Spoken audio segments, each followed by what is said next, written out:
welcome to our fourth podcast episode of a brand new series called The Waterloo Advantage. I am Dhwani Patel, one of your hosts, a third-year software engineering student, and co-hosting with me is Varun Kundra, a third-year math student. Today we have our fourth very special guest, Narayan Subramoniam, who will be talking about his co-op experience and much more. So welcome, Narayan. Could you introduce yourself for our listeners? Sure. So my name is Narayan.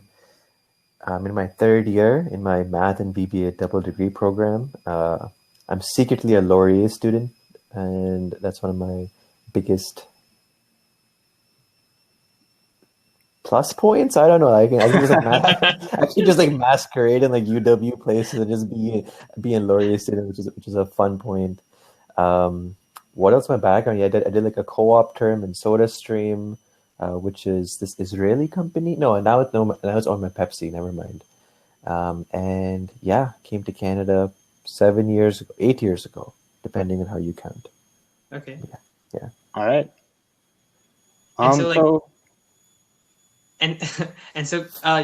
You said you're doing a double degree. Can you just like tell us a bit more about like how that's like? Like, you know, how are like Laurier classes compared to Waterloo classes? Maybe just a bit more about the differences you've noticed and on the campuses or the people you meet. Yeah, so just on the experience alone, because I think like how I got into it is a different question. So there's not much difference, I think, in when it comes to the program itself versus any other, I would say, quote unquote challenging program. Like there's this idea that because the dropout rate is so high for double degree students, it's necessarily harder.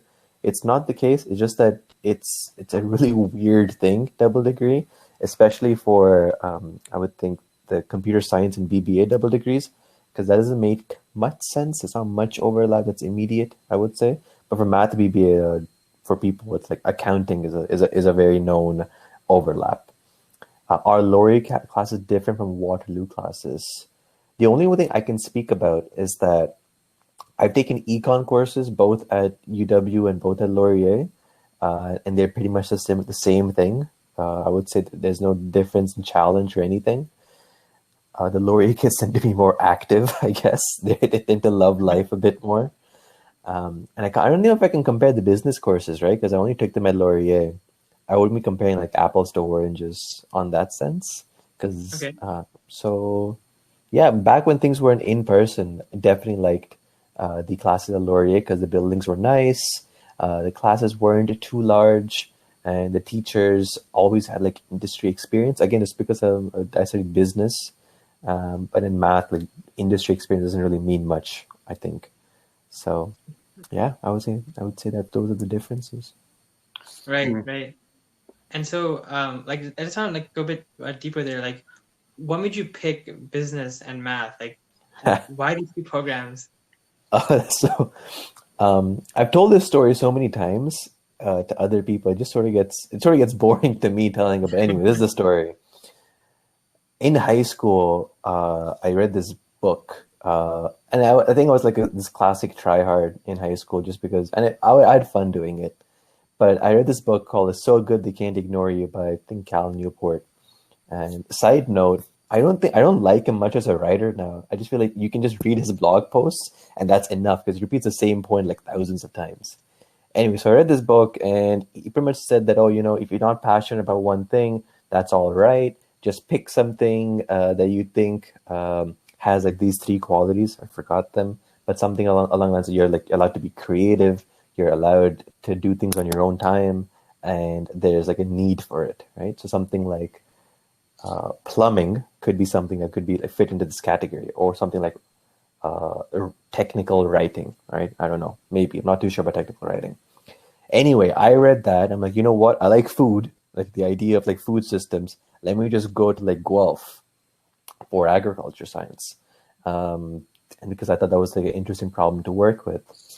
But Guelph was amazing. It was really nice, but it just felt sort of off. I don't know. Like I think if everybody else was running at some tune in Guelph, I just felt like I was like in a different tune that time. I just didn't like really mesh along with most of them, I think.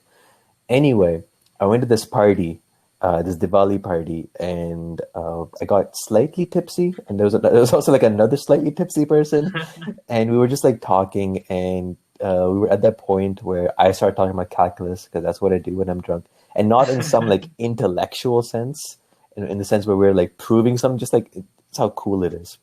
And this guy was like reciprocating that, and he was talking about that as well. And he also talks about like his like side business of like flipping shoes. Um, and I was like, yeah, this is a pretty cool guy. But he said, what are you studying? He's like, oh, I do the double degree. And I'm like, oh, okay. I didn't know about that. I didn't know about that in high school. Um, and then, yeah, side note, after I'm in double degree, like 3 other people from my high school have gone to it because I just like talk about it, which is a fun thing. Anyway, I applied to do the double degree thing in first year from Guelph on a whim. I got accepted. I missed the UW deadline, which is why I'm a Laurier student. Because I think honestly, if I could pick between UW and Laurier, I probably would have gone with UW. Okay. But I just went with Laurier because I missed the deadline.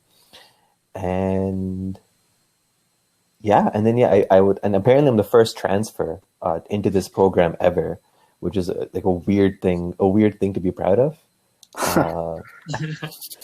And yeah, and I came in because it just seemed, but that was the how. The why was, it's very weird. I think, like, I think for the Guelph thing, right? I had it like planned out. I was like, I had this book, Cal Newport's a supposedly smart guy. I'm gonna follow this plan, and then you go to grad school, whatever. And that didn't work out for me. Like, it worked out pretty badly. I didn't like some points. So I think I just said fuck it and just like went the opposite way, which is like, I feel this is a good option. This feels like me, so that's why I did it. So there was no middle ground, I think. All right. Let's talk about the transfer process. Like, I was just really curious because I've always heard that it's, pretty complicated. You can't really transfer all of your courses over, and there's a lot of issues there. Did you face anything like that? It was, so at the same time when I was transferring, I was buying a laptop. Transferring was easier than buying a laptop. Okay, wow, that's one way to put it. So I remember because the transfer process took less time for me to like figure all the laptops and like narrow it down and like compare prices.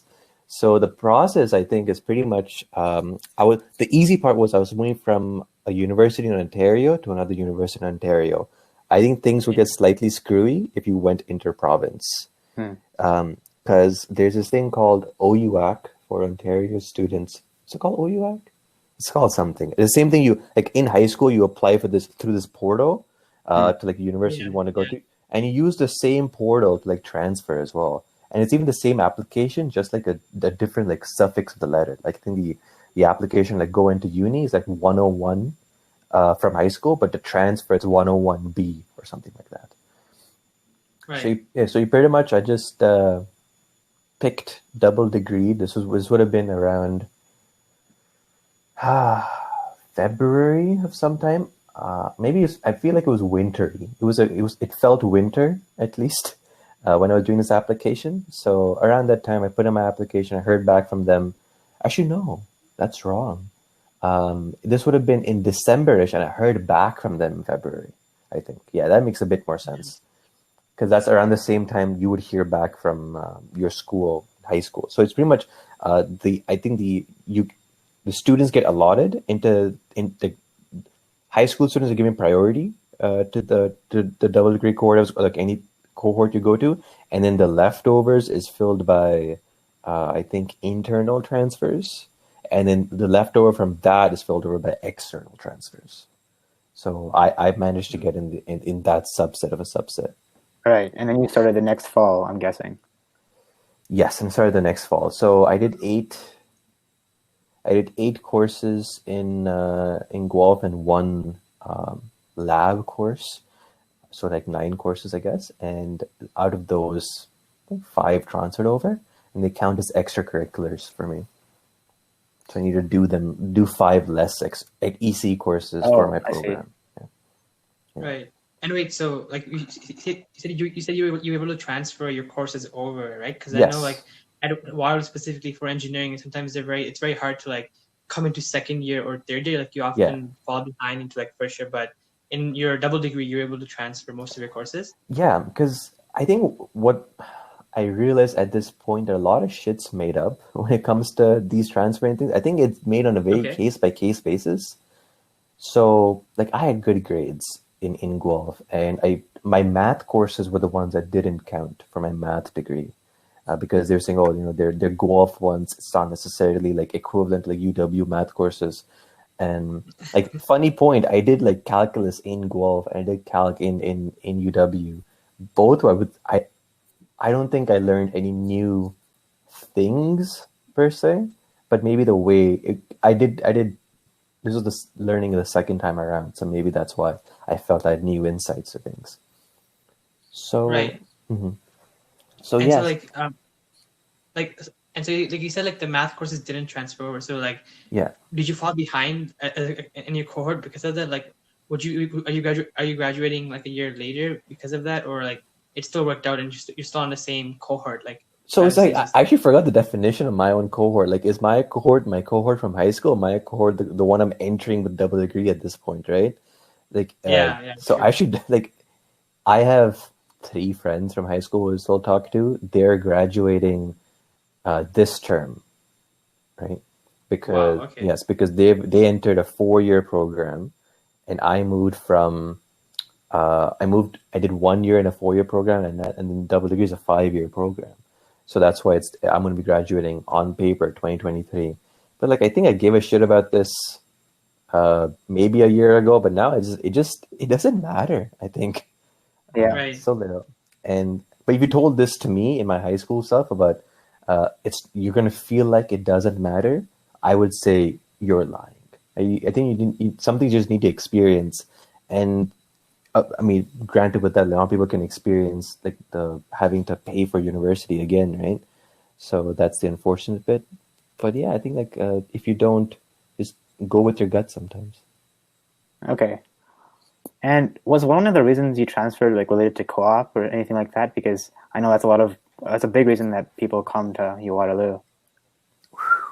That's a good question. I don't know if it was a plus point. It wasn't a big one. Like when we were talking before this, you said that you can talk about some of the things you care about besides co-op. I think is what you said, and that's assuming I care about co-op. So like if this program didn't have co-op, I think I still would have done it, because then I would have like a summer off, right? The summer off every single time. Then I could just do an internship whenever I felt like it. So I think those are like having done 1.5 co-op terms, I still don't know how much better off I am versus if I just did those internships by myself, right? Right. And so Especially in talking my about industry, I guess, or in like math right. business, yeah. Yeah. So talking about co-op, can you tell us about SodaStream? Like, what do they do? What was your role? Yeah, for sure. So the reason why I applied to SodaStream, besides it being on Laurier's equivalent of Waterloo Works, it's called Laurier Navigator, was in the summer of 2019. I was admitted, or like I achieved the ability to go into this competitive business entrepreneurship course in Laurier. So you spent a week in Canada, and no, you spent 10 days in Canada and 10 days in Israel, something like that. And it's all about like entrepreneurship, seeing the different ecosystems. You met like founders, you met a couple of billionaires. It was just pretty fun. And in Israel, we visited the factory at SodaStream, because SodaStream was an Israeli company. I think they still are. Like they still manufacture in Israel, but now they're owned by Pepsi, right? Since 2017, 2018, maybe. I'm not too sure. So I went to the factory, and one of the people I was going with, he worked in there before SodaStream. He was just like, Raymond, this company's like friggin' amazing. They do so much, and they actually have and they care about the environment, and in a non-trivial sense. Like their product, it removes plastic from or like removable plastic from the world, right? Because they I don't know how much you know about SodaStream, but what the company is that they make a machine, and they sell the gas as well, that you can make carbonated soda, carbonated water at home. So instead of you know, going to 7-Eleven and buying your can or bottle of Coke, you can make that at home, right? So Oh that, wow, yeah, it's pretty cool. Like, per cool product. personally, I don't really like carbonated water. Like, I don't even drink pop. And they knew this at SodaStream, but despite that, they hired me, which I think was which was a plus point. So yeah, so I was at the factory, and um, I visited a couple of manufacturing factories, maybe like under five, but like three or four, like some in Bahrain, some over here. And the whole like tone of this one in SodaStream was just completely different. Like we'd wave at the factory workers, and they'd actually like wave back, and we'd like talk to them a little bit. We'd hear about their experiences, and they also like politically, they also care about things. I mean, granted, it's very hard to do that in Israel. Like, I don't want to get into that, but it's a thing. So, but SodaStream tries, and to do something, and that's what I liked about them. Anyway, I mentioned that in my cover letter. I was probably the only one to mention that in my cover letter, and I got in. And I picked the company, and the role was just sure. Right? I didn't pick the role, I didn't pick the role first. Like, if, for example, I was thinking I'm going to do data scientist or bust, then I wouldn't have done SodaStream. Like, I wanted to work on Right. SodaStream first. Okay. And what was your role there? Like, what did you do there? Yes. So I was a sales analyst at SodaStream. Any job I found that has the word analyst in it essentially means Excel monkey. So you see me, that's what I've found pretty much, unless I have the word data in front of it as well, in some manner of it, and then you're also doing some code, possibly. But the word is that you're using Excel. So I just did a bunch of Excel in that role. And that's vague. Another vague description would be that I did lots of analyses. Right? That's a really fun thing. The best co-op interview question I ever got after SodaStream was after I said I ran lots of analyses, and he said, "What types of analyses?" And I'm like, "That's a very good question." So SodaStream, their customers aren't you and me. Their customers are retailers. The Canadian Tire, Loblaws, Canadian Real Superstore, Bath and Beyond, Home, yada yada yada. All these places where consumers buy from. So their customer list actually are retailers that we associate as brands. So the sales data that I got, pretty much, I had to figure out is, okay, I think there were some, you could delineate some of the two. One was we get sales data from these retailers, and these are the sales so the retailers sell to you and me. So just for simplicity, we'll call SodaStream sells to retailers, and retailers sell to customers, right? So SodaStream cares a lot about how much we sell to retailers, right? We'll call that sell-in data. And they care a little bit as well about how much retailers sell to customers. It's called sell-out data. Because retailers care a lot about sell-out data, right? Because if SodaStream doesn't sell, why the fuck would I stock it? So what I had to do, one of my duties was this was a year ago, so let me actually think about how I can explain this. We'd get sell-in data from a whole bunch of resources, because one of our customers would sell-in data in some format. Another retailer would sell-in data in some format. So pretty much for N retailers, we'd have N formats of sell-in data, right? And for each of these N retailers, they'd also given their sell-out data as well, right? So there's also N types over there.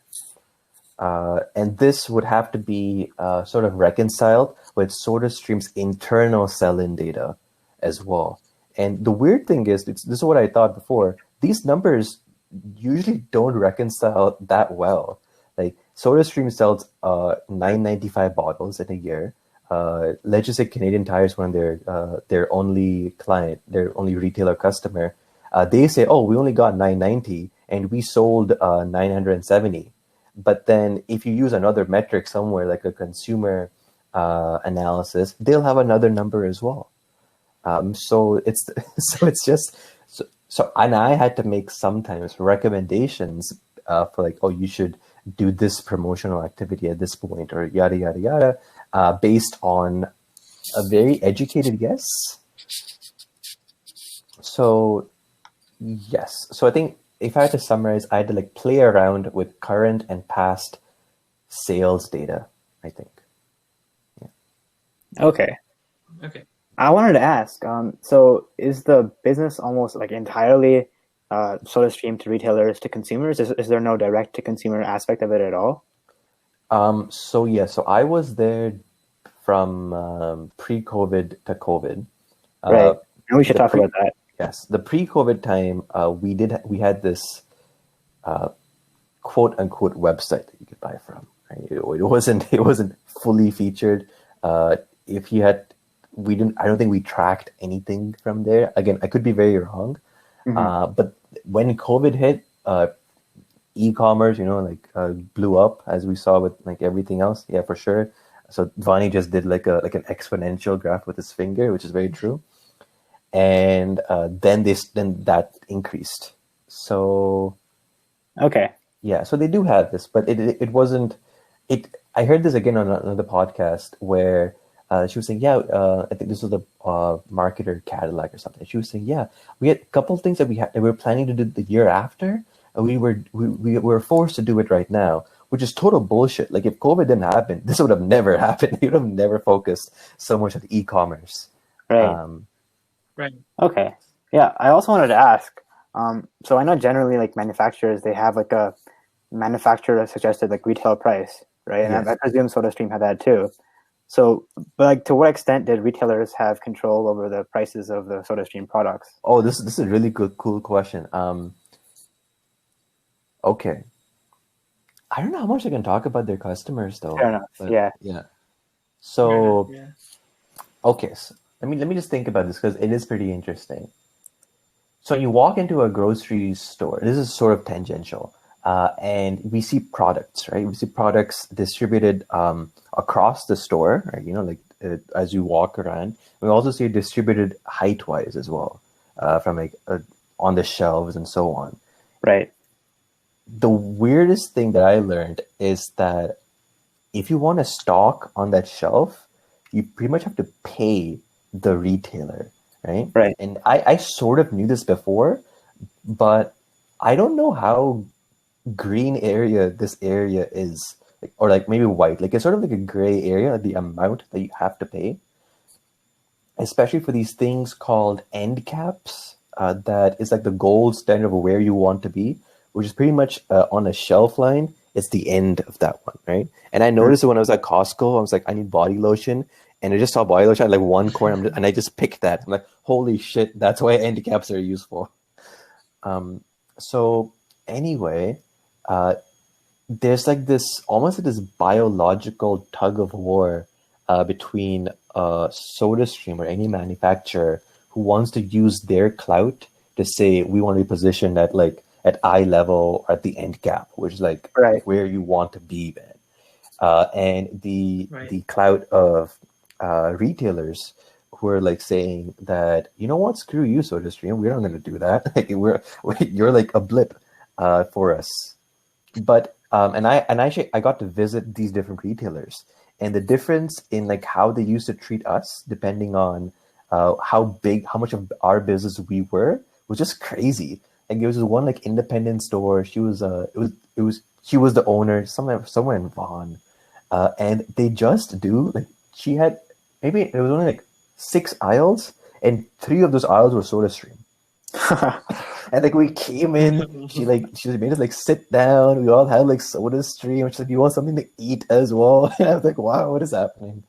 And they went to like a really big retailer, and nobody came to see it as The products were like not even aligned properly on the shelves. We'd like go in there and like fix it. So retailers have a lot of power, and some of it is kind of in a gray area, I would say. Okay. And like when you're talking about the placement on shelves and things like that, I assume that's like sort of a separate thing than whether the retailer set the price of the SodaStream products at a specific amount, right? Like, Oh yeah, the MSRP thing you were saying. yeah.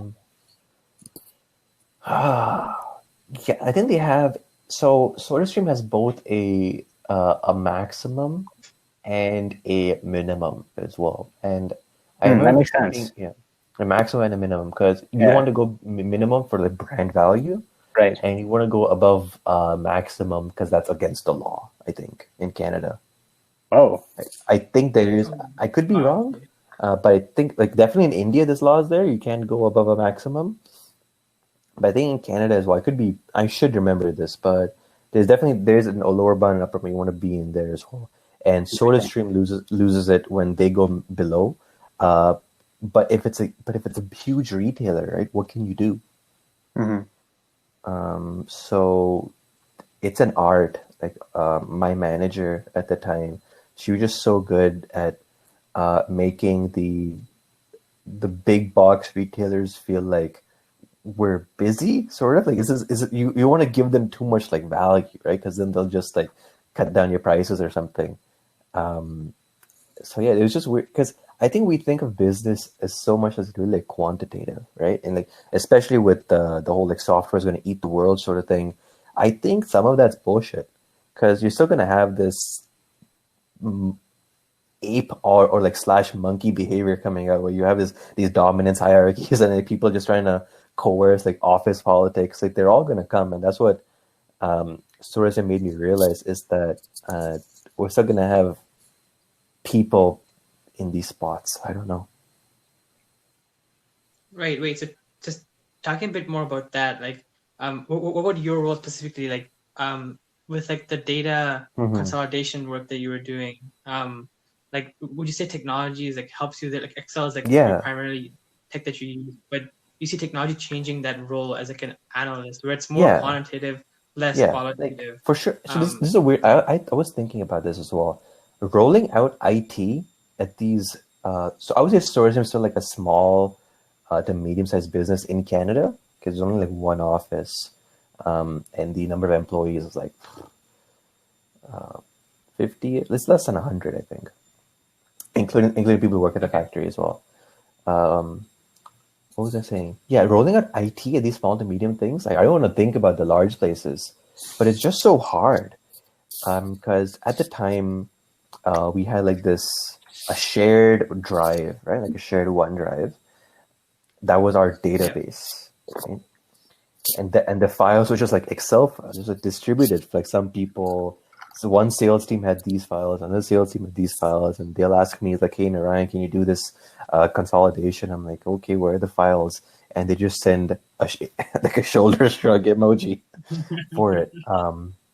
So I wouldn't be surprised if 30 to 40% of my time at SodaStream was finding the data. Like, right? Wow. And that's in like CPG, like consumer packaged goods. That's good. Like that's like the standard. That's slowly changing, I think. And the reason why I think Pepsi does so well in this is that they have like a top-down sort of hierarchy for like what software you should be using. So my friend, she was working at like as pretty much the same role, but in PepsiCo Foods, and the stack she was using was an actual stack, right? Because she had like a database you could like go to that you could access. You could like data for like the entire like nationwide, even like international, and just make more recommendations. Because like I guess that's the thing when they say like data can give you insights. Like it does make sense, because if you can't even think creatively or even make conclusions if 30 to 40% of your time is just like finding Excel data. So yes, it can definitely be help to this role. Like if you're just having something like a data warehouse, something like a data mart or something, right? It could really. And I was thinking sort of about this when I was driving about why isn't there like this IT consultant, right? They come in, they just like say, hey, we're gonna make your data mart and we're gonna document it really well. And in fact, just lend one person to us and we'll walk them through it. We'll make that shit and we'll just walk away. Like, I think that could actually be successful because companies like SodaStream and they're like, they can't spend time on this, right? Without hiring someone else. Right. Because so much time is just like munging, like finding those data, it's like fitting it together that you legit can't think. Like one of my projects was to move things to Access because we were using Excel. Okay.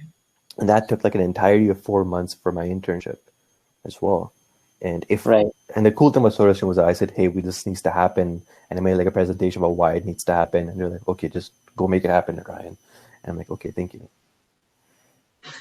So I just want one more question about like being a sales analyst. Like, what is it like working in a team? Like, is there a lot of teamwork that you have to do, or like when you go out to visit these retailers, like, are you going with multiple people, or is it just you? Like, can you talk about your role in a team setting, or is it more of an individual? So what I say will not be extended or like be able to be extended to like any company besides SodaStream, or even like my role under a different manager, right? Because I was one sales analyst under my manager, and there was another sales analyst under someone else.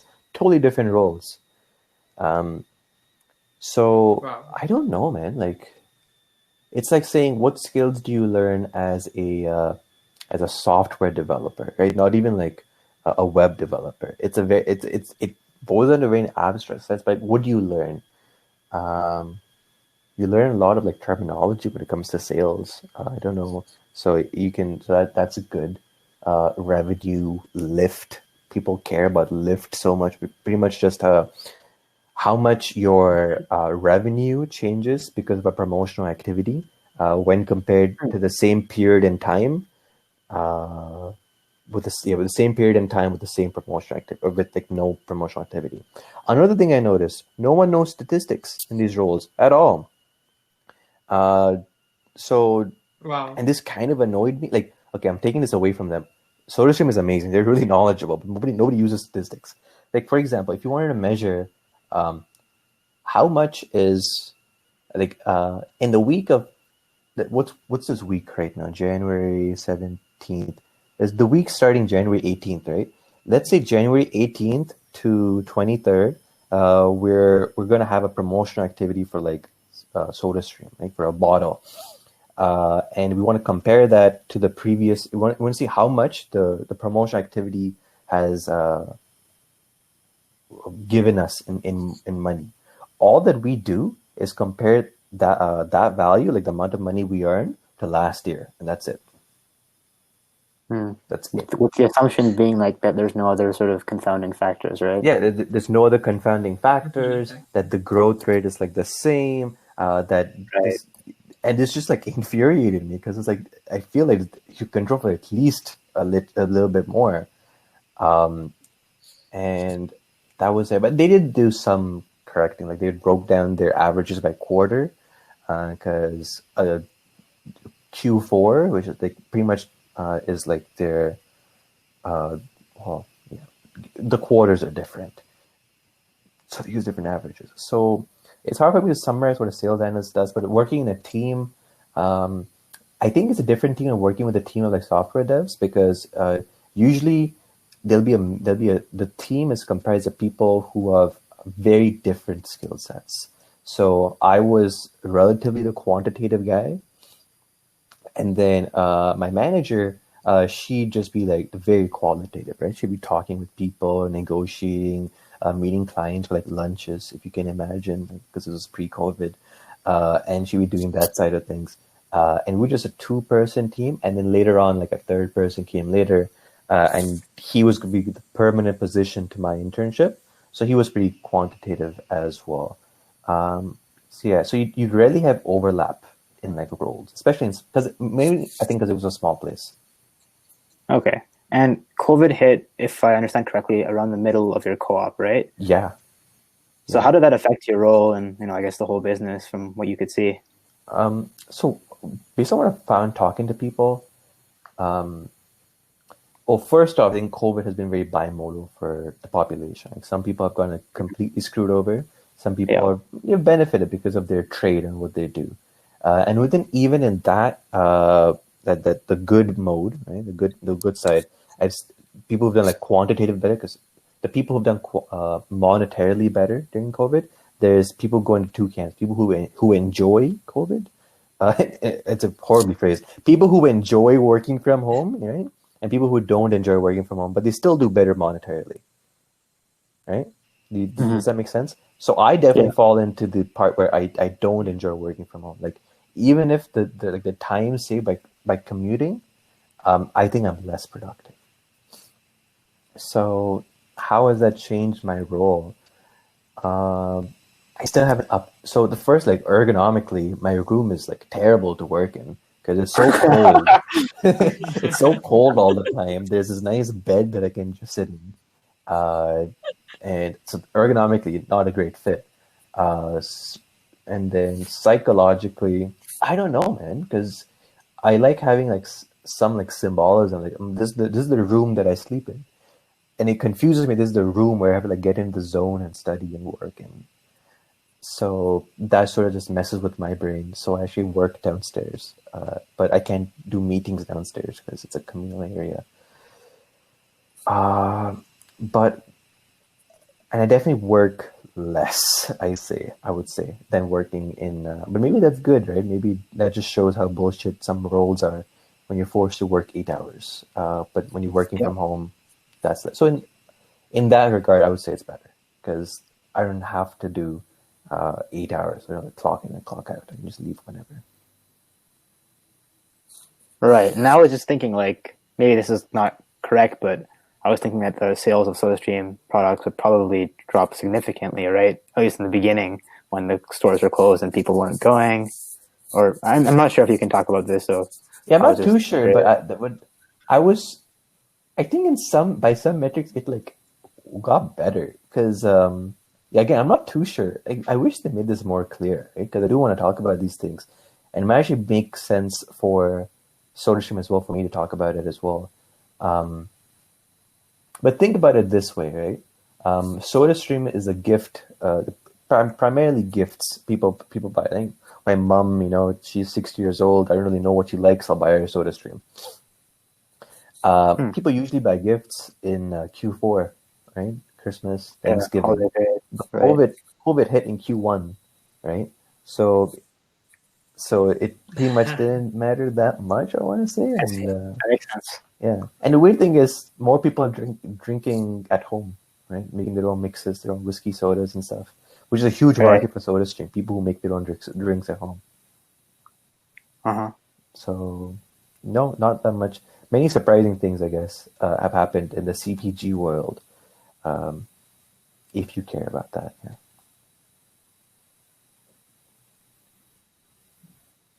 Okay.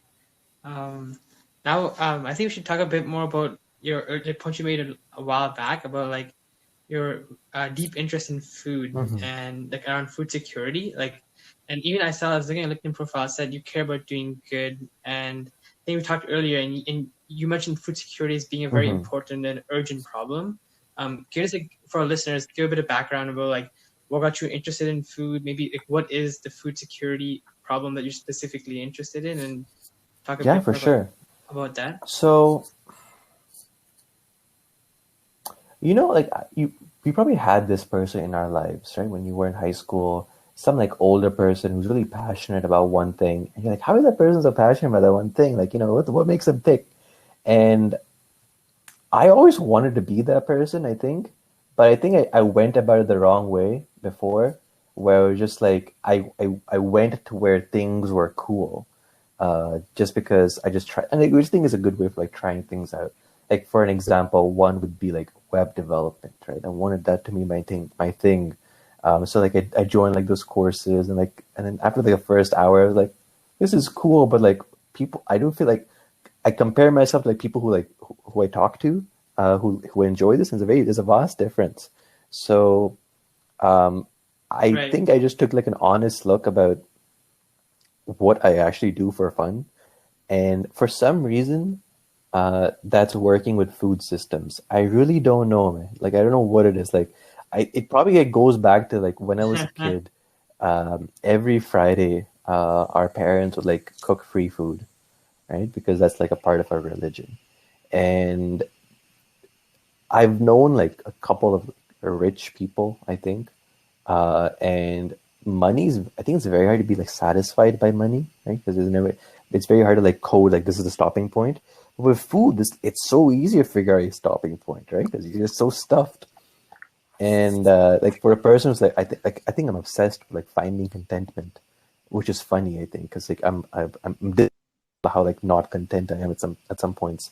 But with food, again, it's so like easy to figure that out, like that feeling, and that's what I really like. So in high school, I've always been like a morning-ish person. So it's sort of changing now with COVID for some reason. But I joined like a breakfast club, and I wouldn't say so in my school, right? I thought it was like a well-to-do school, but looking back on it, I think it was like in a low-income neighborhood. That I realized because it was a breakfast club where we gave free food. There was a lunch program for people, and we gave free clothes to on a rack for anyone who wanted to like find it. And I'm like, huh, I didn't know that, but it was still a really nice school to be in. Anyway, I did breakfast club in that school and just like making those foods, and I got into like the ordering part of it as well, like planning ahead for like how much food we're gonna make based on the average so far. What do people like to drink? Chocolate milk is a big one, but then the questions of like, should we really give high school students like chocolate milk in the morning? Like the amount of sugar in that is crazy. And making those decisions was just like fun. Because with like code, you make it, it's cool. But it's very much just at the tip of your fingertips. But with food, you see that people eat it, and it's very fulfilling as well. So that's what I liked about that. Then in Guelph, I joined a food bank there the University Food Bank as a volunteer, and it was a really good experience. Nice fun fact about Guelph's food bank: so how they run is for university food banks is that a portion of your tuition goes towards them, right? So you probably see this on your tuition bill as well. Like there's some fund goes to like some clubs, some nonprofits, and there's a WUSA fee, right? In your case, so that's in UW. Guelph has the highest dollar per student for their food bank. So it's a very Wow. it's a very anomalous situation about how much money they have. Again, this is not a lot. We're talking about like $2 per person per semester, and we're like proud of that fact. So as a result, because of their like very affluent food bank, they had an actual food bank, which was you could walk in, right? There was this nice system. Again, using Excel. Excel is everywhere. So this person would come in. They'd have like this number that is like their food bank client ID, and they'd physically pick around what they want in the store. They'd weigh it by type and as well, and then they walk out. And that system worked really well. I really liked it, and I still talk to them sometimes. I transferred from Guelph to UW. UW has its own food bank. Laurier has its own food bank as well. None of these are connected. Nobody knows what's happening in any of the food banks outside of their own. Even in your own food bank, you don't even know what's happening half of the time. So I was just like, bro, like I need to like do something, but like what? So I found that the Laurier Food Bank was a lot more organized than the UW Food Bank. So I was like, okay, let me go help the UW Food Bank. So I just went to the UW Food Bank. Because Laurier Food Bank has this nice system where you can order it online and you get the food into this locker that you know the combination of. And only you know the combination. You can go to the locker, you can open it, take the food out, and then leave. That's a pretty good system, and they're well funded. They have they pretty much get all their donations. And again, COVID fucked this. But as also like that's a whole different issue. I was gonna say like the need for food banks has changed since COVID. That's only changed because of the measured need has changed. So a big thing in food banks is that the people who go to food banks are the tippity tip of the iceberg of people who are food insecure. So again, so I'm not really Right. organized about these thoughts, but like, what is food insecurity, right? It's not that clear cut. There's not a clear cut quantifiable definition of food insecurity right now. There's really good work being done in the world to figure that definition out. Like, there's one person who's like, if I met her in person, I'd lose my shit. Her name's like Valerie Turasek or something. So if you just search like food insecurity research, her name, I guarantee you, is going to be there in the top 10 results, like at least 50% of it. So I think her definition, Right. honestly, I don't remember the definition, but we don't really know. Like if someone says like this is the definition of food insecurity, they're either ignorant or lying. I would say that's a claim that I can say. So, but the idea is that how I define it is you want to eat, but you can't. Right? Or you need to eat and you can't might be a better one as well. For food insecurity. That's pretty much just it. Right. So the food bank is a band-aid solution that started in the 1950s to address the solution. In 1950s in America. Because I think food banks predate food stamps, but I could be wrong. So food stamps idea is that you get this from the government and you can use this and go to a place and the food stamps are in exchange for food. The food bank is somewhat different where you just like walk in. Usually the eligibility clause is not that important in the food bank. Food stamps, these are important. Arguably that makes them more inefficient, but there's cool startups working in that region as well. But food bank idea is you can walk in, take food and leave. But even then, the people, because there's so much stigma against charity and getting charity in our society, that people who are food insecure just like prefer to not go to food banks. And I was like, they make do somehow. We're not so sure how because it's hard to measure this. So what I mean about like by COVID changing that is the first of everything's gone remote, right? So people are probably like moved back to their parents' places if they can or something. But the people who can't, like, what are they gonna do? So I don't know. Yeah, I forget what the question was at this point, but That's a lot of information. That's really good. Like just talking a bit more about our food bank at Waterloo. Like, and so you think you started there a year ago now or 2 years now? Like, so how is it doing now? Like, it wasn't doing a bad job, of course. Like, it was like relatively speaking, because it's a larger operation at UW than at Laurier. It was a bit more unorganized, I would say. Yes. So 3 years ago, what was the state of the food bank in UW? At this point in the food bank journey, how it was that again there was a physical food bank you could walk into. This is on the third floor of the SLC. It was I think Devani froze.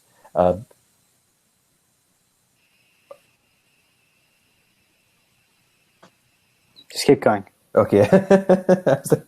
So the SLC, it was on the third floor of the SLC. You could walk in, and it was filled with like volunteers, right?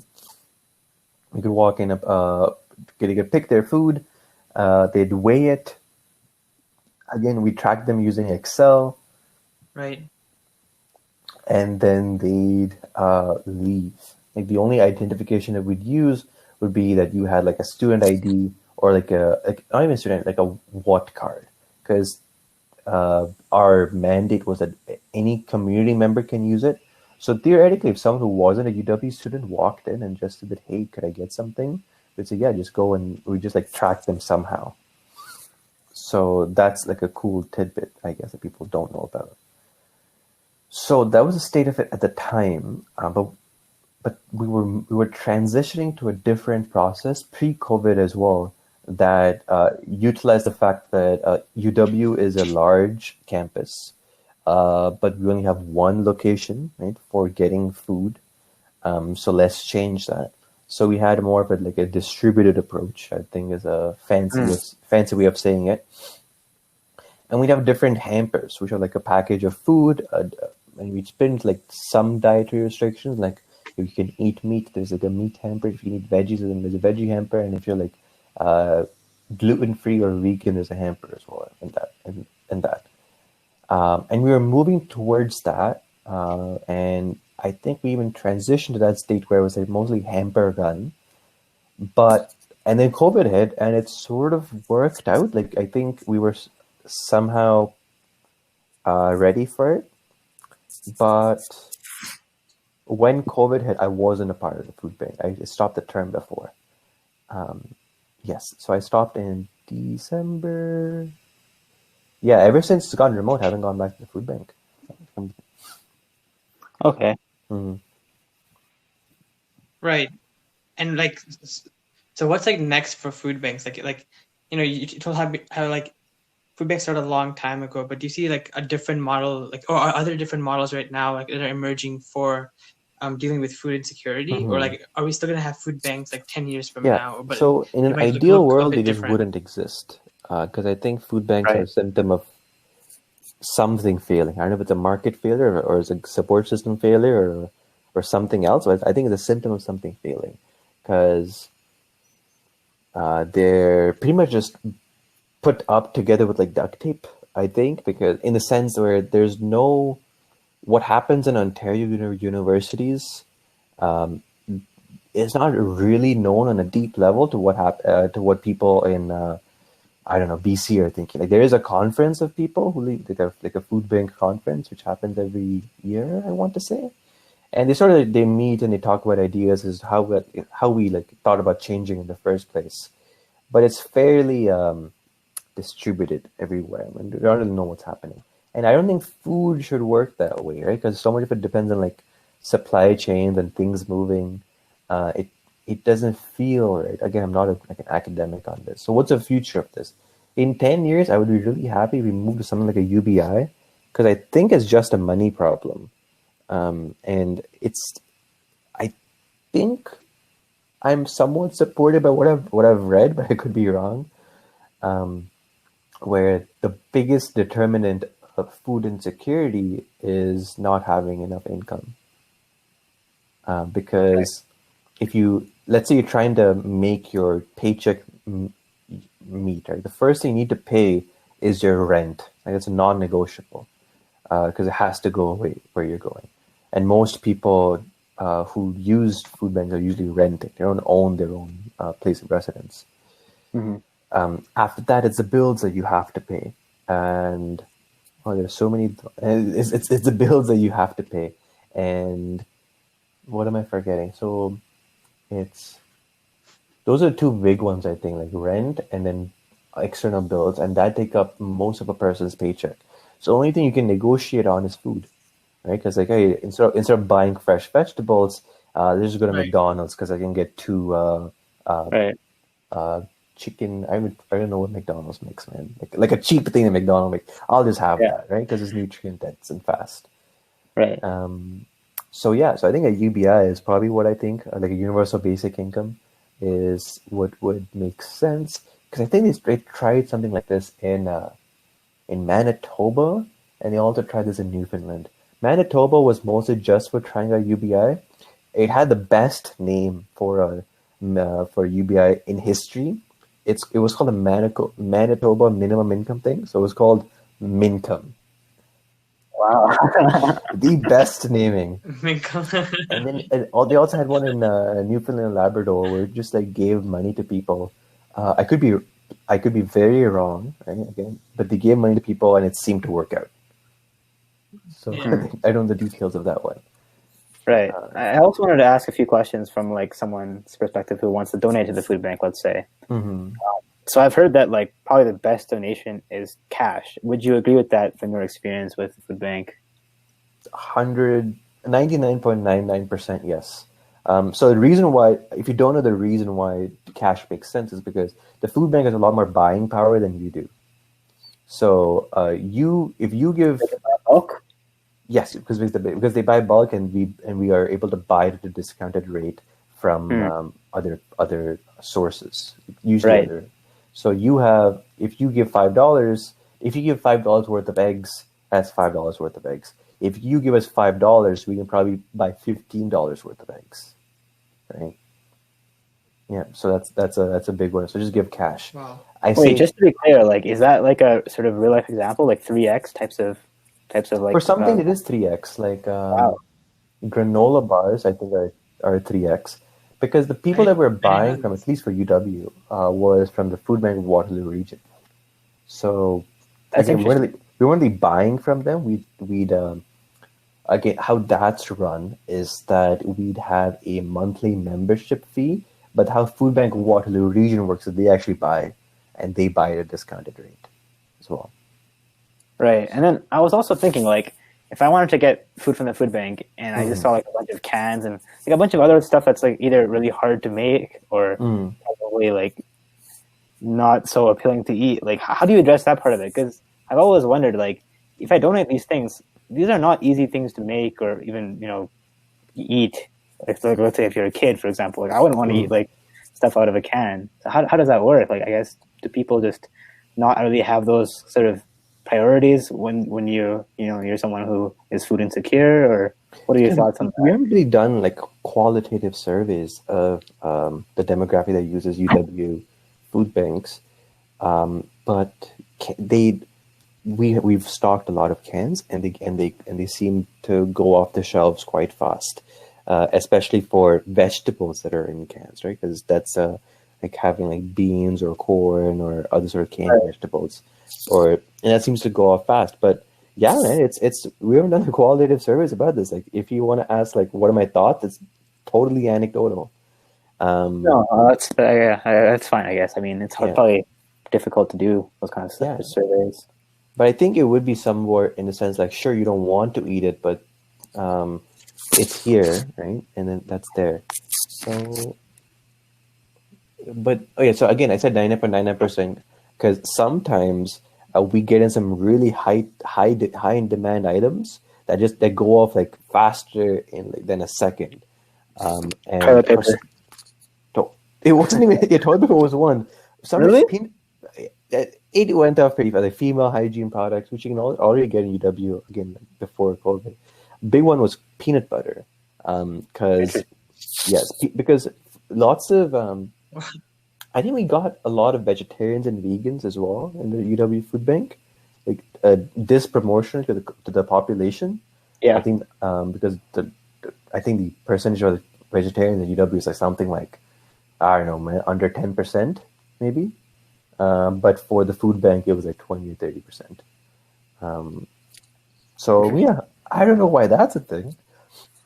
So peanut butter is a great source of protein for vegetarians and vegans, but it's on the more expensive side, I think. But it lasts long as well.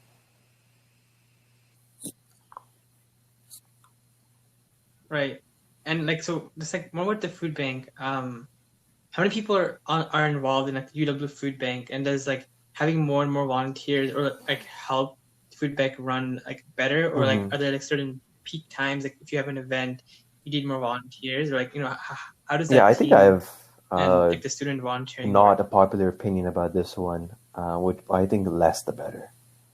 So before I came in, actually before I ran the food bank, we had an executive team of 10 people and a volunteer list of 70 to 80 people at least, right? 70 to 80 people, because we had to have the food bank hours like filled in for it. But a big thing that was bad about this was managing all these volunteers, and quality control, like training pretty much was a hard one. And them just using this to fill up some requirement, which I think is fine. I mean, it's okay. But then they just not do like a great job, I would say. So, but then after like we transitioned to this sort of new system of using hampers, it's a smaller team. Maybe the exact team has stayed the same, the number of like volunteers that we have is like cut down significantly just so we can train them better. And that's more in line with how like other food banks are run. I don't know why the food bank was the UW food bank was running that way. I think it was just history, just like allowing that. But for events, volunteers are useful. I mean, again, I don't know how it's going to look like after COVID. We're probably going to need more volunteers, I think. But yeah. So it's definitely we do need like if you want to like work like volunteer food security, start with your community first, like the one that you're living in. I would say, because when I was in Waterloo, the food bank of Waterloo region was also fun to volunteer with, and Make Food Not Bombs is an interesting organization as well. But they have some interesting past. I think they have an interesting past. Yeah. So Okay. that would be my spiel about that part.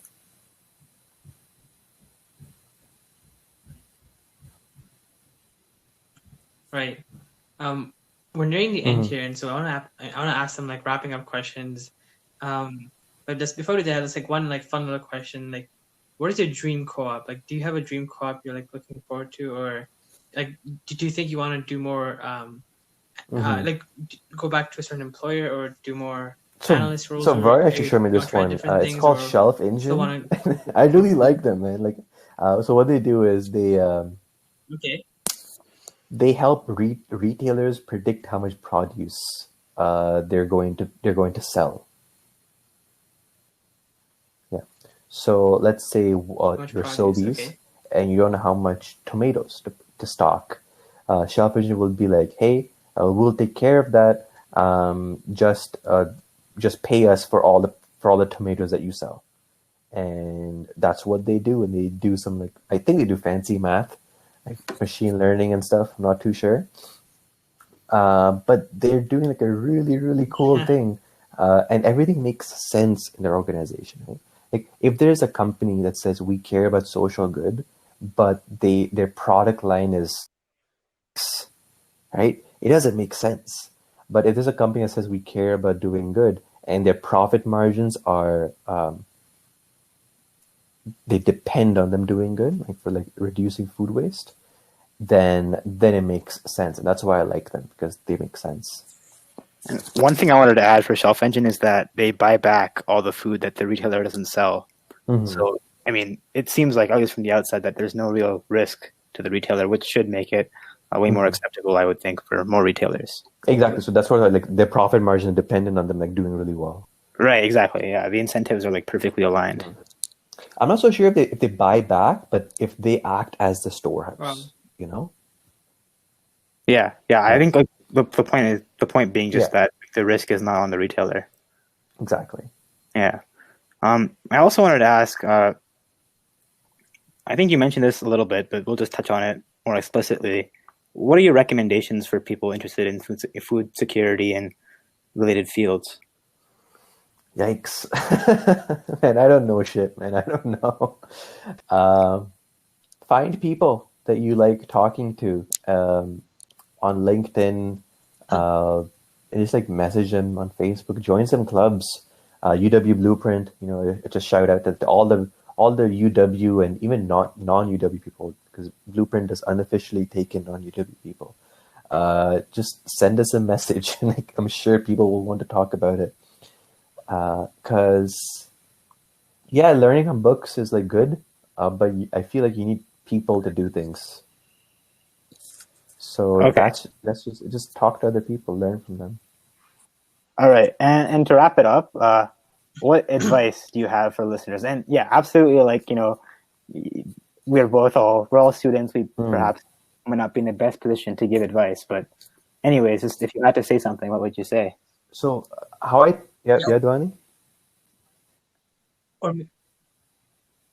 That's a good way to maybe if you want to flip the question, like, what's the best advice you've received? The advice that like has hit me the hardest recently comes from Billy Joel, right? From the song Vienna. Like, hey, what's the rush, man? Just take it easy. Like, just listen to the song Vienna by Billy Joel That's the best advice you can hear.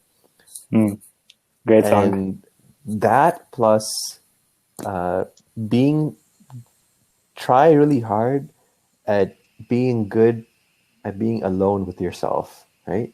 So be skilled at being alone with yourself. I'm failing at English over here. The point being, I think so much of me was just like what other people said that is cool and is worthwhile, is what you ought to do, that you sort of think that's how you're supposed to feel when you're doing things, right? You're supposed to feel like you have an obligation to do things. But I think that's poopy caca. I think if you spend some time by yourself, some honest to God, some time thinking about what you want to do away from like Facebook and Twitter and other things, you'll realize what you actually want. And you have to be really sure of that. Right. Well, Narayan, thank you so much. It's been such a great pleasure to learn more about your co-op and your passion for food security and your insights in this domain. This has been an amazing episode with another brilliant mind from our very own University of Waterloo. So that's it, folks. See you next time with another episode on the Waterloo Advantage.